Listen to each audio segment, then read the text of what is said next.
Boa noite, estamos aqui. Vamos começar mais uma organizando, que eu estou em casa, né? Vamos organizar e esperar aí.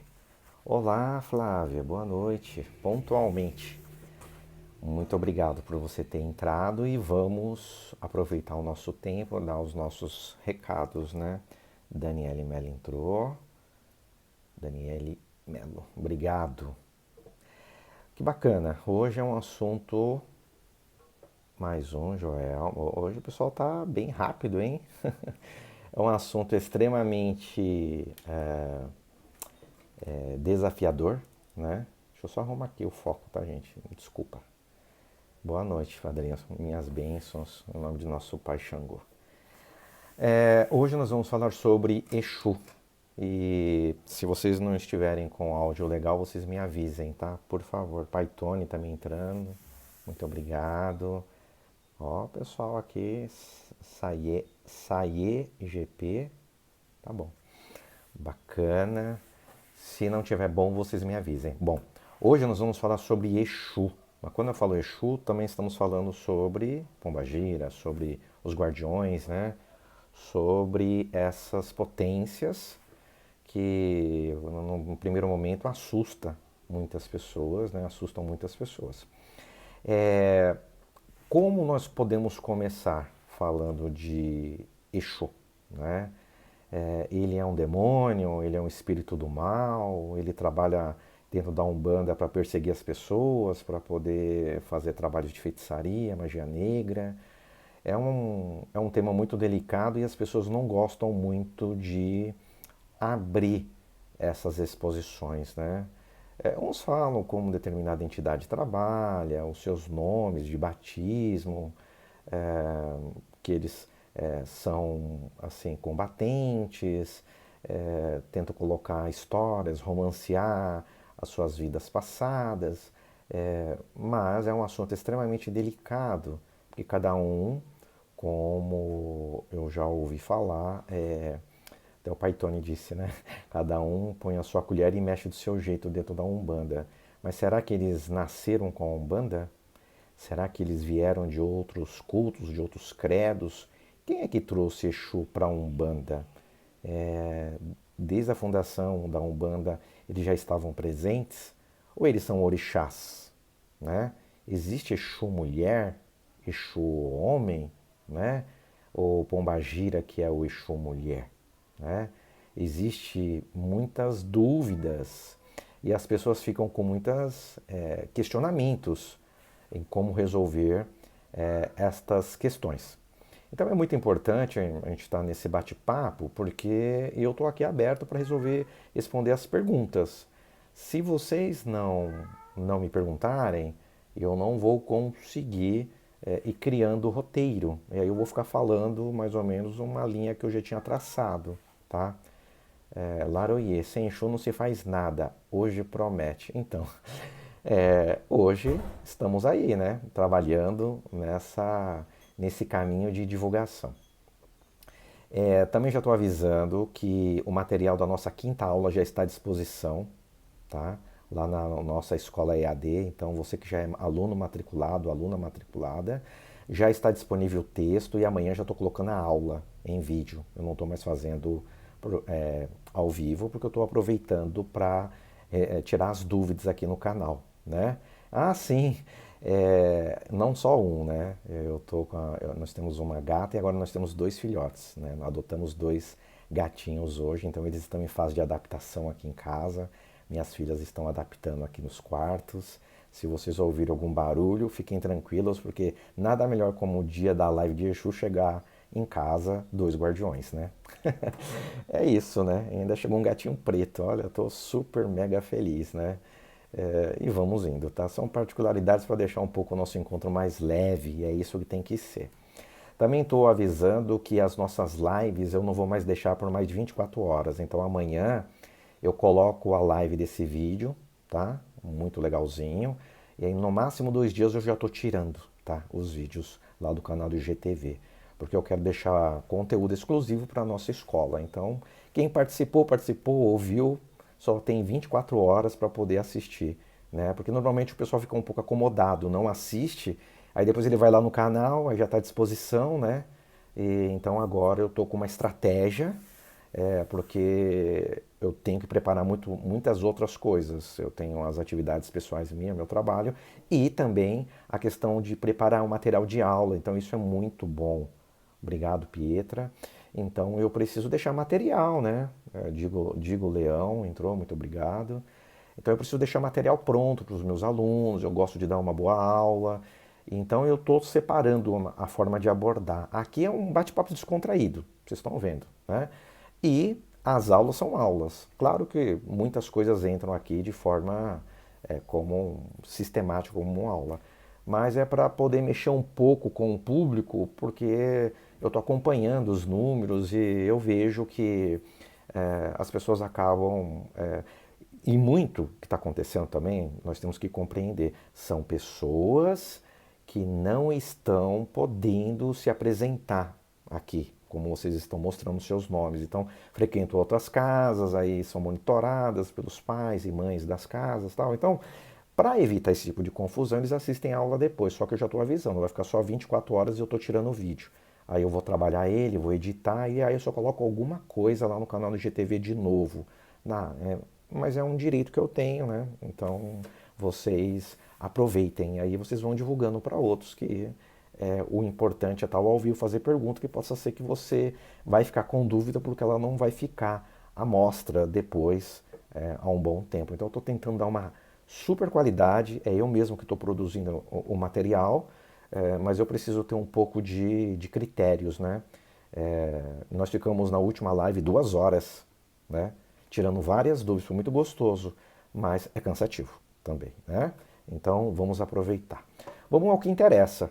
Exu. Exu é um orixá? Ou Exu é um espírito de determinada vibração que trabalha dentro da Umbanda? Então vamos começar a introdução por partes. Eu gosto de trazer um texto que é do meu curso, que vocês vão ter no módulo 2, tá? Aonde que há uma psicografia, e até eu vou colocar aqui para vocês, né? Que é muito interessante desse guardião, que ele disse que há algo que me distingue, só 2 frases, que distingue dos demais espíritos. É o fato de eu não estar na luz. Meu habitat é a escuridão, os locais trevosos, onde há sofrimento, escravidão, dominação coletiva, magismo negativo, castelos de poder alimentados pelo mediunismo na terra que busca a satisfação imediata dos homens. O que eu faço lá?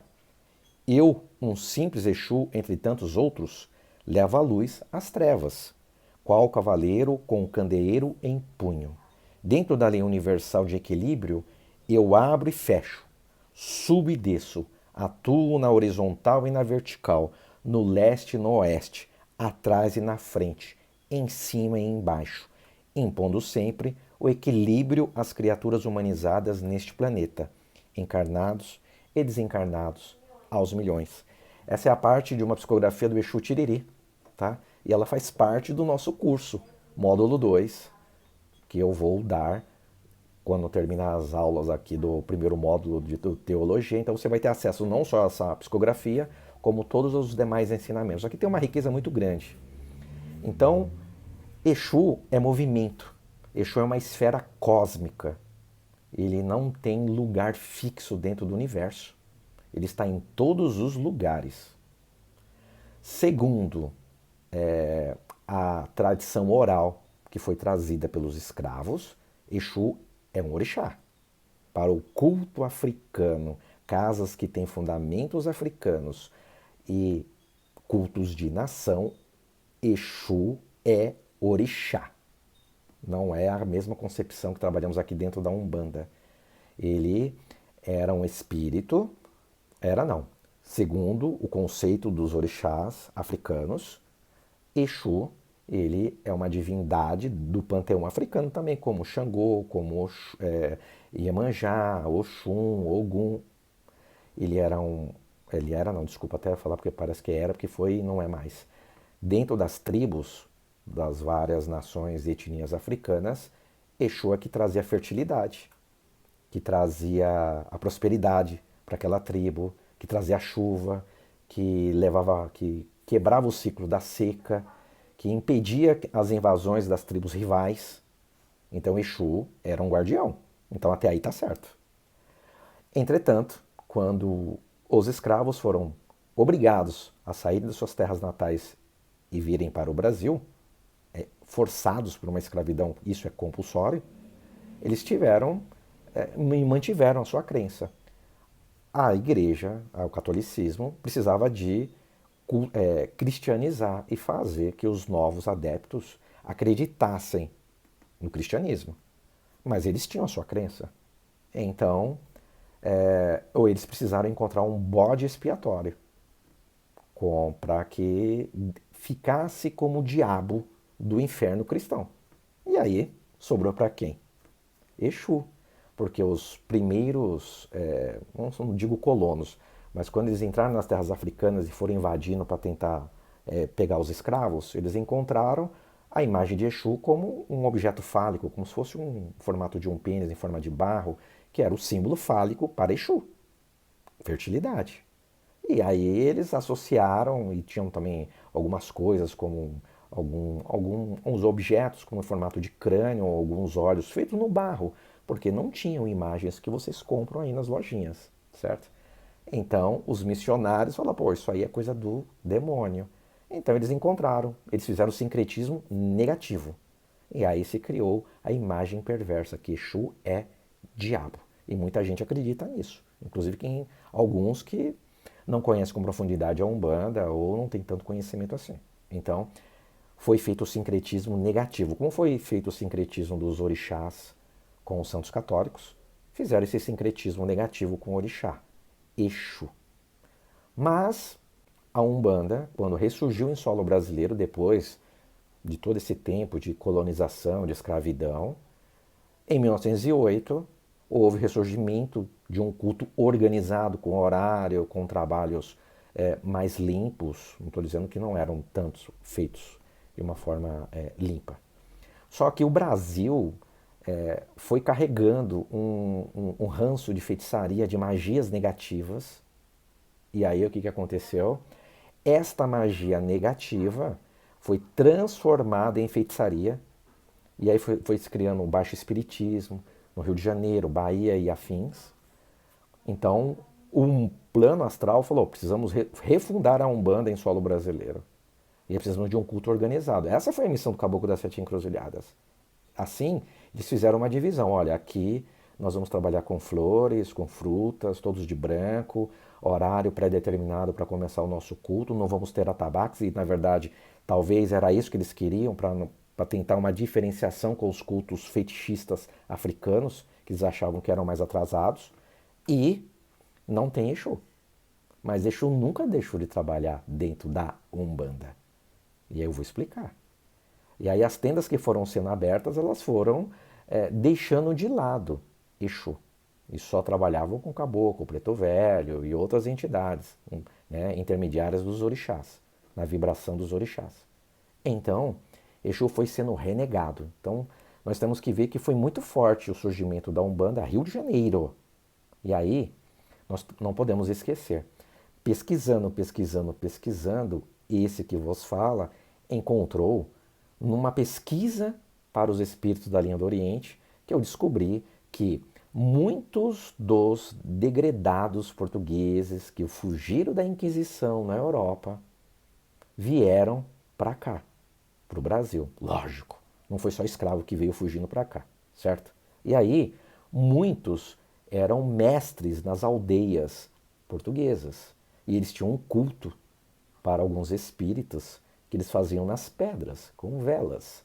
Eles tinham segredos, magias. Então, muitos destes mistérios, desta magia, deste segredo, veio para o Brasil. E aí adivinha aonde que entrou.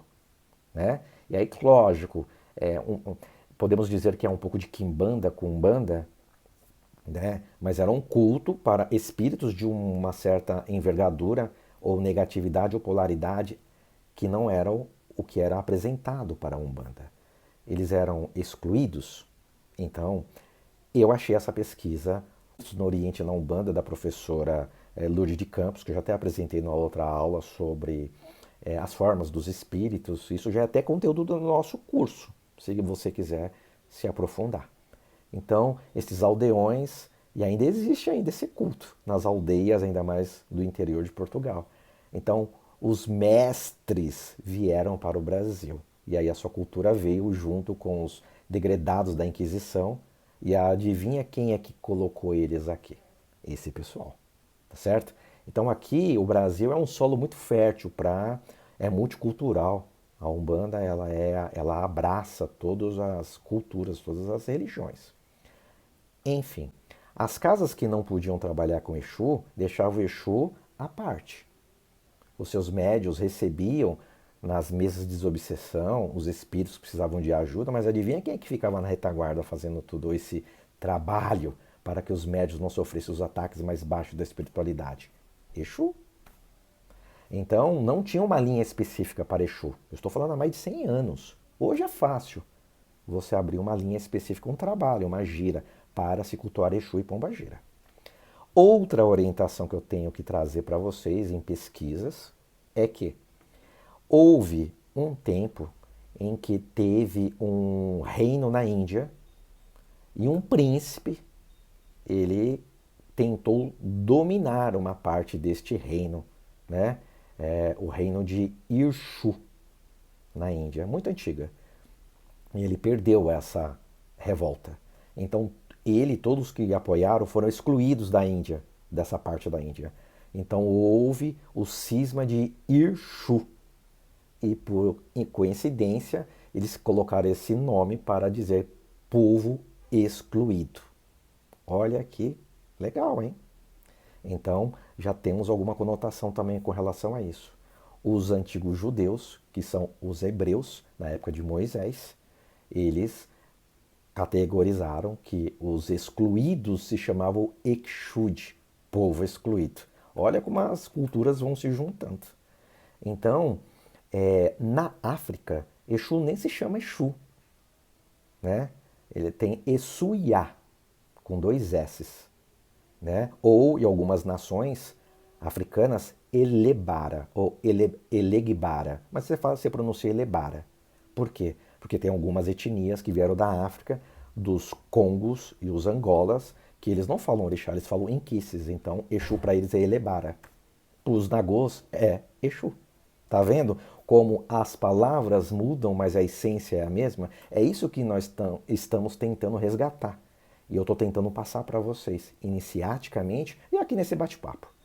Então, vocês já estão sabendo muitas coisas de Exu, tá certo? Agora, na Umbanda, eu quando era muito criança, mamãe me levava para o que fala bate-folho, né, para a roça, né? Criança. E aí eles falavam, olha, trabalho de Exu, criança não pode ficar próximo, porque quebra a força do Exu, da pombagira, não pode. E eu era muito desafiador, porque eu queria participar dessas coisas, e eu ficava lá na porta, né? E aí me chamavam a atenção, porque eu brincava, porque ficava com outras crianças, eu ficava dando passe e imitando a incorporação dos espíritos. E o espírito lá de dentro falava, tem criança interferindo no nosso trabalho. Olha como eram as coisas, né? Mas isso não existe mais. Hoje, nós sabemos que o Exu não perde a sua força estando próximo de uma criança que está frequentando lá um templo, acompanhando seus pais. Não tem nada a ver, né? Então, é muito rico você buscar algumas orientações. Agora, Exu. Existem muitas coisas, eu quero que vocês prestem atenção. Exu não é o obsessor que se apresenta no centro espírita, nas mesas de desobsessão, né? Ele não é um espírito insinuador, sensual, marginal, que fala palavrão, que bebe desenfreado numa gira, né? Que faz tramas, que trabalha no ódio. Não. O Exu ele tem uma missão. O plano espiritual ele é muito bem organizado. Você tem os senhores da luz, que trabalham para a luz maior, que são os orixás, e orixá quer dizer refletor da luz maior, tá? Então eles trabalham né? Obrigado, Marise.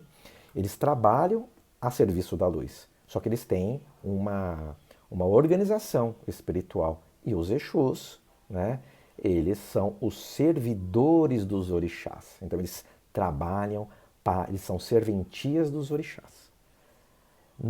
Eu quero também colocar que muitas pessoas erram em começar a romancear Exu e a querer colocar Exu como sendo um espírito como angelical, como ele fosse puro, como ele fosse um espírito. Não que eu estou dizendo que ele não é um amigo, um irmão que pode nos ajudar nas horas de aflição, mas que ele não tem defeito nenhum. Ora, não façam isso.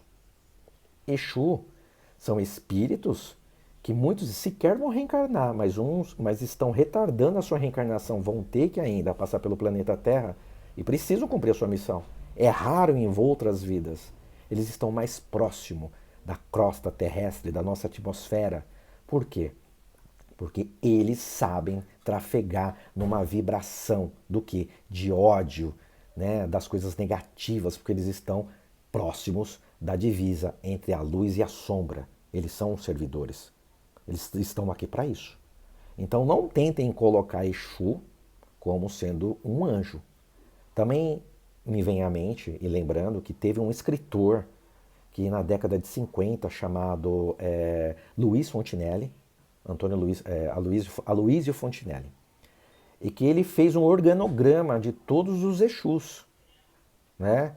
Os Exus do cemitério e outro, um organograma colocando nomes até em inglês, como Beelzebub e outras coisas mais, trazendo uma conotação totalmente diferente, né? E que Omolu era um Exu maior da Calunga, olha as coisas. E que ele fez uma viagem astral até a subcrosta terrestre e viu como eram percebeu como eram essas divisões. Mas você não pode criticá-lo como alguns criticam até hoje. Era um entendimento que ele tinha na época. Mas não é esse organograma que foi apresentado neste livro. Ele tem um Exu na capa, tem até um anjo com uma espada segurando na cabeça de um Exu, né? Como em formato de diabo. Então, foi ele o culpado que criou as imagens que estão nas lojas com pé de bode, rabo, com chifres. Não, isso foram desvios anímicos de médios que foram fazendo as suas incorporações e as suas viagens astrais e não souberam reproduzir ou foram, podemos assim, que precisava de um mercado. Então, sem informação, há mais de 50 anos atrás, houve essa deturpação. Mas a gente não pode colocar na conta desse autor. Então, eu defendo esse autor, ele não está mais vivo, né? Ele fez um grande serviço para a Umbanda. Mas ele deu a visão dele. Claro que faltou um pouco de humildade em algumas colocações, faltou. Mas quem de nós não erra, né? Então isso é muito importante para você poder fazer, né? Pode pegar. É minha filha que está entrando aqui. Isso é uma coisa muito importante dentro do nosso culto, dentro da Umbanda. Então, essas informações vão mostrando que essas imagens que vocês veem nas casas de Umbanda, todas deformadas, não representam os verdadeiros Exus. Na África não tinha imagem dessas de gesso, né? Então, nós começamos a separar as coisas e colocar os pingos nos is. Então, o Exu, ele é um servidor da luz. Não é que ele é um servo, ele presta contas para o orixá. Cada orixá tem uma vibração, cada orixá tem uma energia.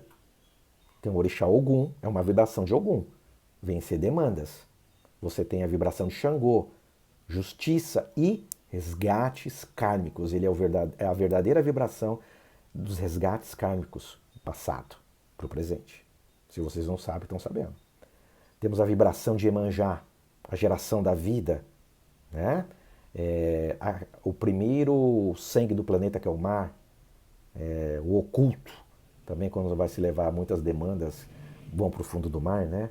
Para serem escondidas de vez, mas é a geração da vida, da onde foi o primeiro reino, depois foi tendo as grandes transformações para o reino vegetal, animal e assim, até o hominal. Temos a vibração de Ansan, temos a vibração de Oxóssi, temos a vibração de Oxalá, vibração das crianças, que na Umbanda esotérica é Iori, ou Iori, a vibração de Iorimá, que é a das almas. São palavras, mas vocês precisam entender a essência. Então, essa hierarquia, você tem orixás cósmicos, depois você tem os orixás menores, os chefes de falange, depois o da subfalange e assim vai. O que está em cima está embaixo. Princípio hermenêutico de Hermes Trismegisto. Então, se a organização de cima trabalha para a luz, quem está embaixo que trabalha para a luz também tem que ter uma organização. Aí você tem os Exus cósmicos. E quem são esses Exus cósmicos? Os primeiros cabeças que estão na ponta, que respondem diretamente para esses orixás. Estes você não recebe dentro do terreiro. Não incorpora, eles não são incorporantes. Eles não têm chakras, não têm corpos espirituais.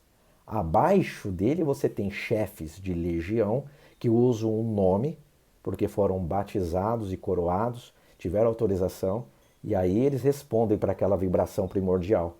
Exemplo, você tem o Exu das 7 encruzilhadas, que é uma serventia de Oxalá, ou da vibração de Oxalá.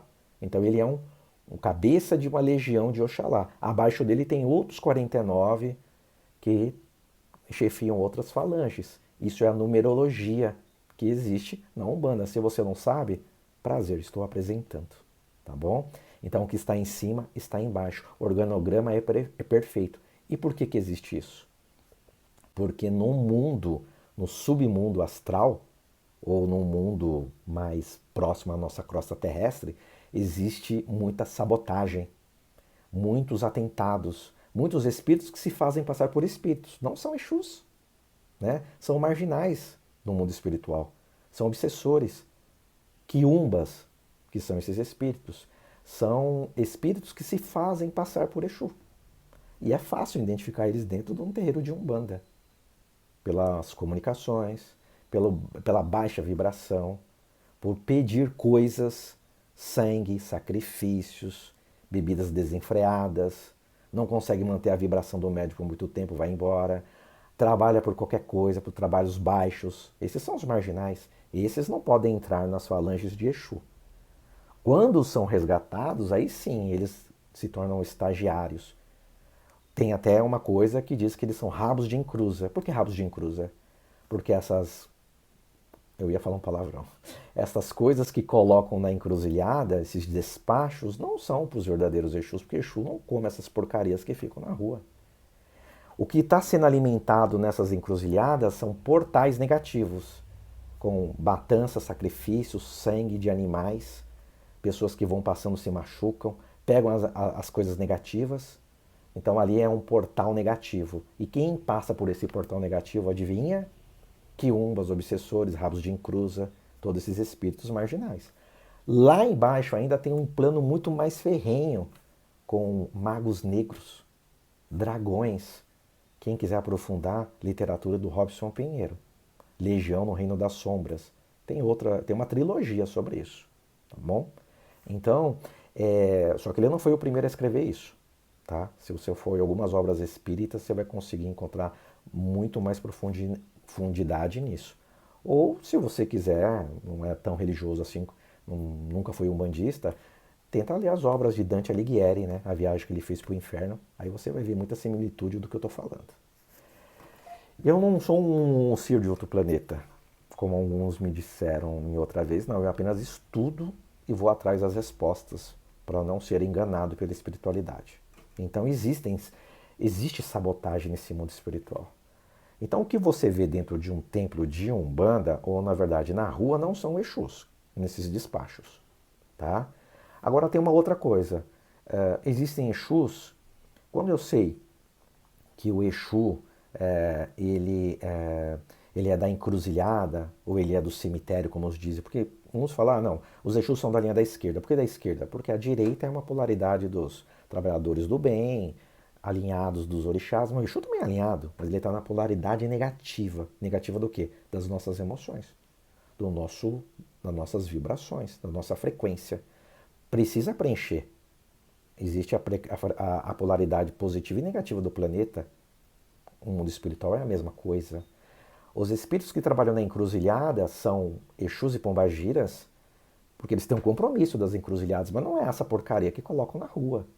As encruzilhadas são os caminhos cósmicos do mundo espiritual do universo. São as várias vibrações das dimensões. Não é a dimensão física na rua.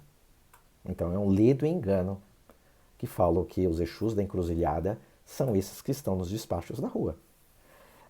Também é muito conhecido como povo da rua, porque eu era excluído e há muito tempo, muitos anos, não tinha uma linha muito específica. Os ciganos nem tinham linha, então eles entravam por essa linha, né? Os andarilhos ali, o povo da rua.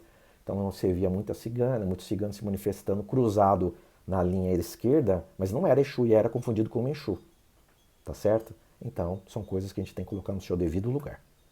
Existe o povo do cemitério, e uns falam, olha, tem autor que fala, não mexam com isso, porque o povo do cemitério não é Exu, é outra coisa. Mas nós temos que entender que a Umbanda é multicultural e tem uma linha do cemitério, com Exus ligados ao cemitério, Exu Caveira, né? Exu Sete Caveiras, Exu Sete Catacumbas, né? Rosa Caveira, e assim vai, né? O seu morcego, que é da Calunga. E o que é Calunga? Calunga pequena, cemitério, ou Campo Santo, porque a Calunga grande é o mar, né? E isso é uma terminologia iorubá. Então, esta divisão que existe embaixo, ela serve para organizar o plano espiritual para se trabalhar para a luz. Todos os Exus que são batizados ou coroados prestam contas, tá? Prestam contas para os orixás. E ai deles se eles fizerem as coisas fora das determinações. Só que eu aprendi uma coisa com o Exu que me acompanha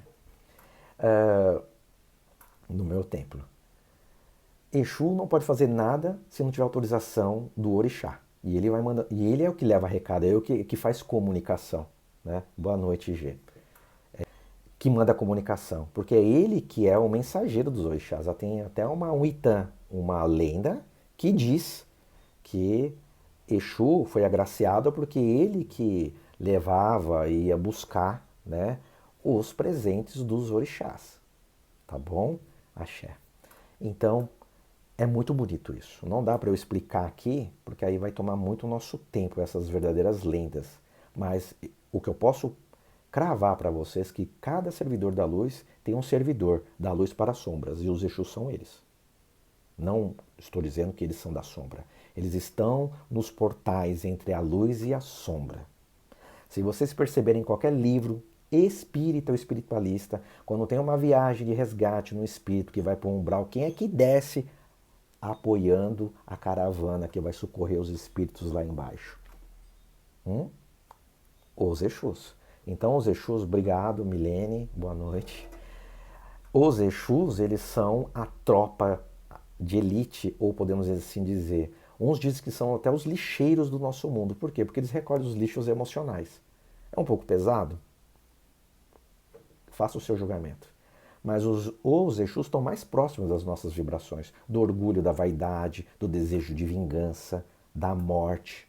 Então isso é muito próximo nosso. Então é eles que trafegam nessas faixas e tentam nos consertar e mudar a nossa posição diante dos nossos semelhantes. Então, se você receber a mensagem que um Exu, uma pombagira, vai comprar a tua vingança em relação ao outro, não é um Exu. É um marginal da espiritualidade, que está travestido, se passando por um Exu, uma pombagira. E ele vai ser punido. Duramente punido pelos verdadeiros Exus. Os coroados, os cabeças de lei, dentro dessas legiões e falanges. Eu dou essa aula com muito mais detalhes, e vocês vão ter essa aula se vocês se inscreverem no meu curso, 7 Montanhas EAD. Né? É o segundo módulo depois dessas primeiras lições que eu estarei dando nesta fase do Portal EAD. Tá bom? Então, gente, o que é rico no mundo espiritual é que eles combatem, eles vão defendendo as caravanas que vão resgatar esses espíritos que estão na sombra. São os Exus. Você pode ler livro espírita, ver filme espírita, qualquer coisa. Eles romanceiam, mas quem é que está fazendo a retaguarda? Esses são os verdadeiros guardiões. Outra coisa, eu já ouvi pessoas, lideranças, falarem que o verdadeiro guardião não incorpora dentro do centro de Umbanda. Né? com respeito. O guardião pode até não incorporar em alguns centros de Umbanda, mas ele é dono da tronqueira, tá certo? Alguns chefes de tendas, de terreiros de Umbanda, não tem só um Exu na sua coroa. Trabalham com vários, até 7, tá bom? Quem me acompanha sabe do que eu estou falando. Então, são coisas que eu vou vivenciando e vou passando para as pessoas. Agora, como você identificar? Existem Exus que estão no primeiro ciclo, no segundo, no terceiro ciclo, estão evoluindo. Não, todos, ninguém trabalha sozinho no mundo espiritual. Os de cima não trabalham sem os de baixo não trabalham sem os de cima. Mas o que eu queria dizer, que eu até me fugi um pouquinho, é que Exu não pode fazer nada sem autorização de Orixá. Mas quando o Orixá manda a mensagem e fala, agora você pode fazer o ajustamento kármico, e para isso é a verdadeira missão dos Exus, eles são agentes kármicos do universo, aí ele fala, então tá bom, posso fazer? Pode. Ele é amoral. Então, ele vai fazer do jeito dele, segundo é o nível de evolução dele. Se ele é Exu de primeiro ciclo, de segundo, de terceiro, se ele já é chefe de legião, vai ter um resultado diferente. Quanto menos evoluído, mais estragos vai ter. Porque ele vai fazer segundo a sua evolução. Então vocês precisam colocar muito em ordem essas coisas. Se tem autorização, ele vai fazer. Ele está numa rua, uma avenida. Ele não vai para a direita, não vai para a esquerda. Ele vai ficar lá no meio, porque é a via que autorizaram para ele. Ele vai fazer do jeito dele. Tá? Só que vocês têm que tomar cuidado que existem muitos espíritos magos negros dentro de centros se passando por Exus e levando uma coletividade de médios para o buraco. Né? E aí é que é complicado. Como identificar se a casa é a correta ou não? Há sacrifício de animais? Há trabalhos pagos para tirar a vida dos desafetos, atrapalhar as pessoas e por aí vai. Aí você já está sabendo, para quebrar casamentos, né? Então você já está sabendo que isso é um baixo espiritismo que domina essa coletividade. Por isso que eu digo, você quer se tornar um sacerdote, uma sacerdotisa, um pai de santo, mãe de santo, eu digo pai no santo, mãe no santo, né? Um líder, um babá e a lorixá, isso para a nação, né? Então o que acontece? Você tem que estar muito bem preparado, e psicologicamente. Porque se você não tiver, você, além de levar o pessoal para o buraco, você vai interferir nas mediunidades das pessoas e, mais ainda, você vai abrir um portal, igual aquele da encruzilhada, onde se faz as sujeiras. E aí vai entrar um monte de quiumbas, marginais, travestidos como Exus. Porque o nível cultural, não estou falando, desculpa, não é um nível cultural, é um nível espiritual que as pessoas estão ali naquele local.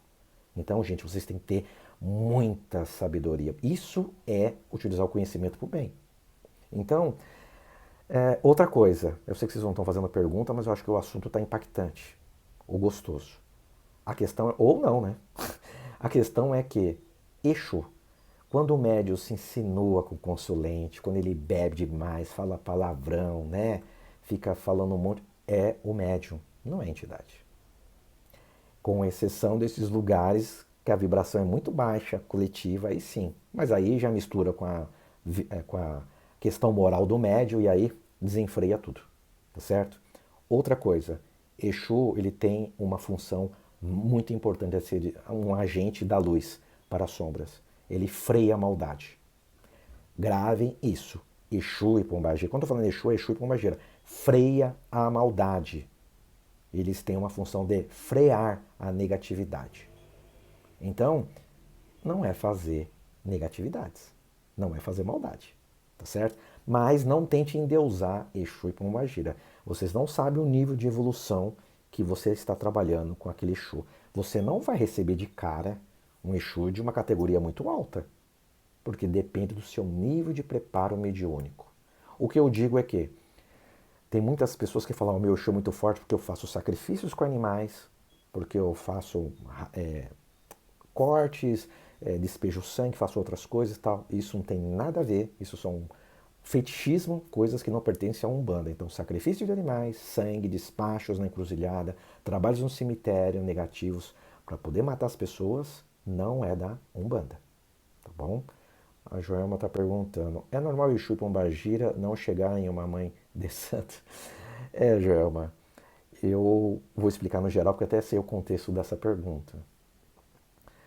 Existe uma coisa em que a mediunidade é sensibilização e aproximação. Se o dirigente, o médium, não consegue incorporar já de muito tempo, ou a mediunidade dele está suspensa por uma punição, por uma advertência, ou ele não está seguro do trabalho que ele tem que fazer. E aí ele deveria pedir agô para as entidades e não fazer os trabalhos. Por quê? Porque aí vai se abrir um portal para a negatividade baixa, para o baixo espiritismo. Então, médium desenvolvido, chefe de terreiro tem que incorporar. Raras exceções, raras. Se ele estiver doente, um tratamento muito severo, ele pode conduzir a iniciação, os médios, sem precisar incorporar. Eu já disse em outra live lá que no futuro nem incorporação vai ter na Umbanda, vai ser o mental, porque eles vão estar chegando muito mais para cima nas comunicações, no nosso corpo mental, não precisando mais usar os outros veículos de manifestação. E por que Exu gosta de incorporar? A gente sente um pouco mais pesado, as vibrações. Por quê? Porque é a energia do terra a terra. Da sensualidade, da arrogância, do ódio, da vingança e coisas da luxúria, da cobiça. Coisa que nenhum humano tem, né? Então quem é que tem que... É, assim, semelhante atrai semelhante. E a natureza não dá saltos, gente. Não é o do átomo ao arcanjo, como disse Miramês, né? Não é assim um salto puft e acabou. Não, a evolução vai levando milhões e milhões de anos. Então não tentem categorizar Exu e Pombagira já como um ser celestial, que eles não são. Outra coisa, existe também uma história que houve uma briga dos anjos, né? E que o diabo, o Exus, seriam esses anjos que se revoltaram, celestiais lá, e aí eles foram punidos e vieram aqui, né? E saíram do paraíso. Eu não posso dizer se está certo ou não está certo, né? Isso está presente na mitologia, até nas Sagradas Escrituras e presente em muitas religiões, mas eu disse lá no começo, as origens de, de diversos povos. Então vão fazendo suas reflexões. Eu não posso trazer todas as respostas. O que eu posso dizer é que não fique com essa mistificação. Não vocês. Vocês vão perceber. Quando o médio é descontrolado, bebe desenfreadamente. Ah, mas o Exu pode beber. Porque se ele está com o Exu, ele vai beber 2 litros e ele vai ficar bom. Com raras exceções. Mas você sabe que o Exu bebe? Por que ele está precisando daquela bebida? Não precisa beber desenfreadamente 2 litros. Então, convenhamos, né? Não é. Se o espírito não precisa de tanta bebida para fazer um trabalho. Né? Ela tem uma função, ela tem a água, ela mexe com moléculas, ela faz uma transfusão da energia do médio para o plano espiritual, desmancha a magia. Nós estamos entrando em outros fundamentos. Mas esses descontroles, essa insinuação, essa sensualidade, falar com o Exu tem que falar num lugar reservado, num quartinho, os outros não podem ver. Isso é sacanagem do médio, hein? Do dirigente da casa. Já estou falando logo aberto. Tenho aqui o meu canal, tenho as minhas lives, eu tenho o direito de falar o que eu quero. Quem não quiser ouvir, eu estou aqui para os que gostam e para aqueles que não gostam. Não quiser, é só sair. Tá certo? Mas é sacanagem o que fazem dentro da... E usando a nossa religião. Por isso que nós somos tão perseguidos. Por falta de informação. E nós somos vítimas de nós mesmos. Por falta de informação. Tá bom? Vamos tentar responder uma perguntinha, porque olha que eu soltei a pauta, hein? Para sempre Saravá. Na sua opinião, Exu é dualidade? Sim, é dualidade. É o que eu disse. É a polaridade. Não é o bem e o mal. Exu é a moral. E ele ainda não é evoluído. Não tente endeusar Exu e Pombagira. Eles estão no caminho da evolução. Tá certo? Eles recebem autorizações do plano maior e têm que prestar conta. Não fique pensando que Exu e Pombagira não vai prestar conta, não, hein? Que eles têm liberdade, que os guias vão trabalhar para eles, que eles não vão ser punidos. Não, não é assim. Tem uma organização. Não é militar, mas é uma organização bem... Por quê? Porque existe muita sabotagem. Eles precisam de pessoas para confiar. Os Exus, as falanges de Exu, as legiões de Exu, precisam de servidores honestos ou confiáveis. Então, há muita sabotagem no plano espiritual. Nos postos de socorros, no umbral, no astral, né? Diz que não existe umbral, tudo bem. Nas outras dimensões, precisam destes sentinelas, que abrem e fecham. Vocês também já devem ter ouvido falar que o Exu é o guardião dos grandes portais, né? Até Rubens Saraceni escreveu com muita maestria sobre isso, tá? Os guardiões dos portais. Tem uma literatura farta. E ele não está... É a pura verdade. As portas dessas grandes dimensões. E o que eu tentei dizer para vocês no começo. Essas são as encruzilhadas cósmicas do universo. Os portais, né? Então, vai descendo conforme abaixa a vibração daquele espírito. Dualidade sempre. Exu não é bondoso e também não é maldoso. Mas Exu não é anjo. Pombagira também não. Tá? Então vamos separar as coisas aí para poder ficar, você ter um conceito certo dentro da Umbanda. Então o nosso curso, só esse módulo de Exu, são mais de 2 meses eu explicando o que é Exu. Eu vou tentar em alguns minutos aqui passar alguma informação, responder as questões de vocês. Mais uma pergunta. Desculpa aqui que eu estou arrumando só aqui no apoio, tá? Você disse que Exu é cumpridor de lei kármica. Poderíamos dizer que quando existe a necessidade de fazer uma limpeza em alguns membros da corrente de um terreiro de verdade, Exu é Exu agindo? É, Exu ele cumpre a lei kármica porque ele precisa liberar o que está travando a evolução daquele espírito. Ele é o verdadeiro agente cósmico, da luz para as sombras. Essa questão de limpeza dentro de um terreiro dos membros, você pode ser feita pelo Exu e outros espíritos das falanges, marinheiros, boiadeiros, enfim. Mas ele vem para retirar toda a negatividade, sim. No Triângulo das Formas, você tem as crianças, os caboclos e os pretos velhos se manifestando em todas as vibrações, como eu disse, e Exu servindo esse triângulo fluídico e prestando contas também para eles, trabalhando para eles, retirando toda essa negatividade, sim. Então, nesse ponto, segundo esse olhar, Exu é um agente muito importante de asepsia. O que é asepsia? Um hospital, uma UTI. Se ela não estiver bem limpa, feita uma asepsia pela equipe médica, você não vai conseguir fazer cirurgias, vai ter uma contaminação muito grande e as pessoas vão se contaminar e vão o quê? Vão contrair outras doenças. Então, o Exu é um agente de asepsia no plano astral. Sim, né? Dentro do terreiro ele faz uma grande limpeza. Quando o nível mental, moral, espiritual está muito baixo, eles entram para fazer essa grande limpeza. Né? E suavizar. Por quê? Porque é aquilo que está impregnado, que está mais próximo do nosso dia a dia, da nossa dimensão. Né? Então, eu não consigo ver hoje nenhum centro de terreiros ou qualquer espaço que vai trabalhar com as linhas da Umbanda que não tem Exu. Ele pode até ficar oculto. E até me veio uma coisa, eu estava pensando antes dessa live. Eu já vi algumas celebrações em que as pessoas despacham Exu, né, antes do trabalho, cantam para despachar Exu. E eu quero que Exu entre na minha casa para trabalhar. É porque são coisas que as pessoas vão vendo, aprendendo, mas não buscam saber com profundidade por que está se fazendo o padê de Exu, o despacho de Exu ali. Não é um despacho, é um padê. É que na ritualização de nação, você convida Exu, porque ele já está dentro do templo, para que você peça autorização para que não aconteça nenhuma interferência nas giras. Então, fui-se cultualizando, fazendo-se um padê, oferendando Exu para que os trabalhos corressem normalmente. Mas você não está despachando Exu. Ele está lá na porta, ele está dentro do centro, ele é movimento, ele é uma esfera, ele está em qualquer lugar. Né? Então você não tem como expulsar Exu da casa. Né? Só que as pessoas fazem no automático e não sabem o que estão fazendo. E aí é um grande erro. Muito erro. Existe alguma diferença entre Exus que trabalham com... preciso trabalhar com roupas de preto, de vermelho? Eu sei que vocês não estão perguntando, mas já vou respondendo. Né? Pode-se trabalhar com branco? Exu só trabalha com vela vermelha, preta, né? Não trabalha com vela branca?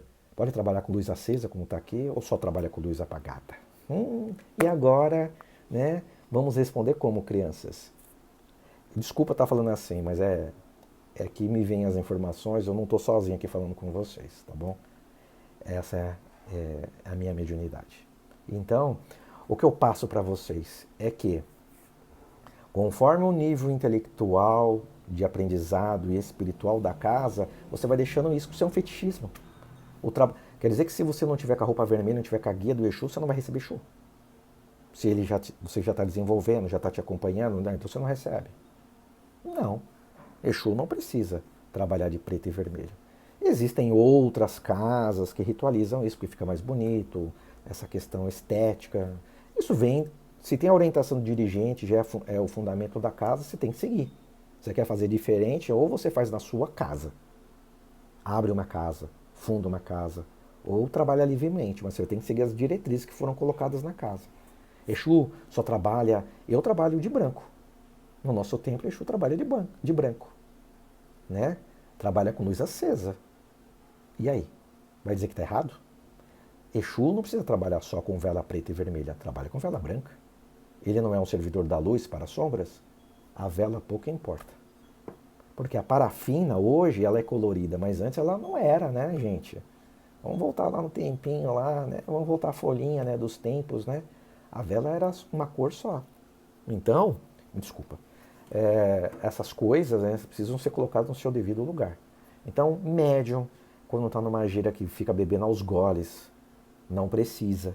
Médium, início de desenvolvimento, você tem que deixar um copinho com a bebida ali para manter a polaridade dessa dualidade que o Tony perguntou, negativa e positiva, porque a pinga, a aguardente vai chupar a negatividade dos consulentes e também do médium para aquele elemento ali. E vai fazer uma transmutação. Mas não é para ficar bebendo aos goles, tá certo? Então, médium, início de desenvolvimento, nem bebê deve beber.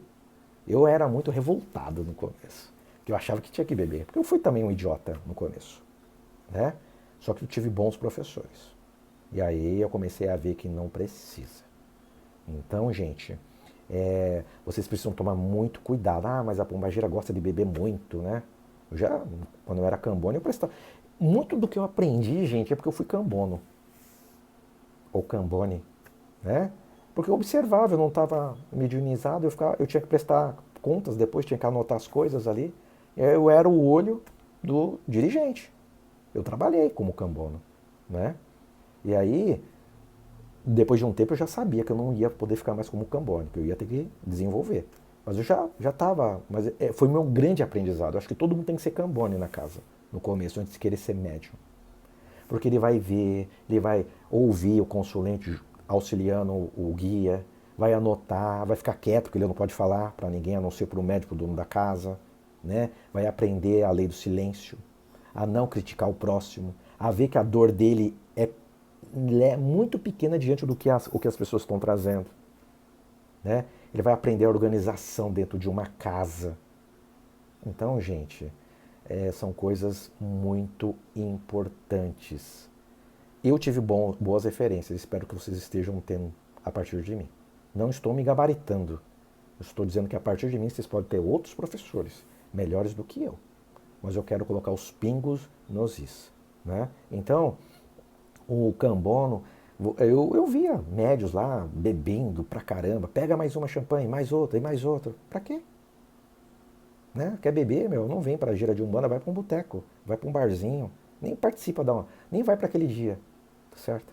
Outra coisa, tem preceito para a linha, o trabalho de Exu, é diferente do trabalho do guia da direita, do caboclo, do preto velho? Preciso tomar algum banho? Depende, né? Ah, mas eu vou trabalhar com a energia mais baixa.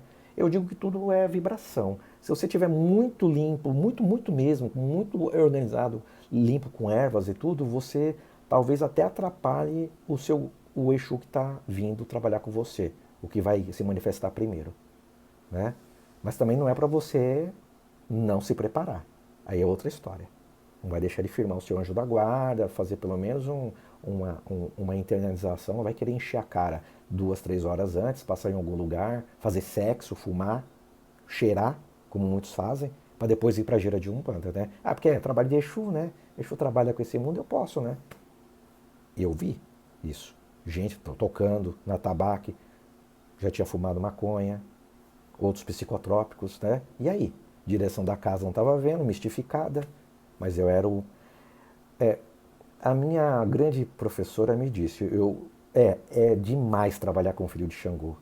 porque eu sou filho de Xangô, né? Porque ele quer experimentar tudo, mas não é que eu experimentei as drogas, não tem nada a ver.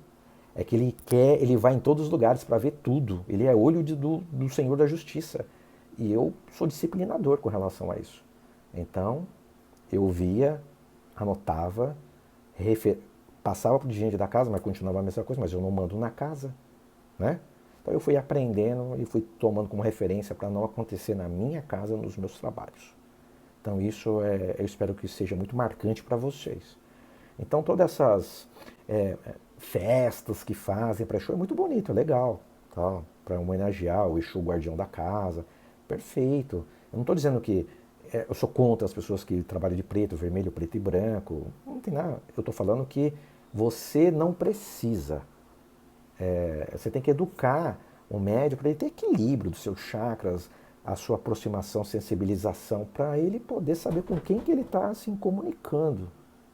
Se é um rabo de encruz, um quiumba, é um obsessor, né? Teve giras que eu vi, médiums, que colocava a pinga no chão e a entidade ia lá lamber a pinga no chão. Isso é quiumba, não é Exu. Ah, mas o Exu dessa envergadura porque ele é o Exu do lodo. Não tem nada a ver. Besteira.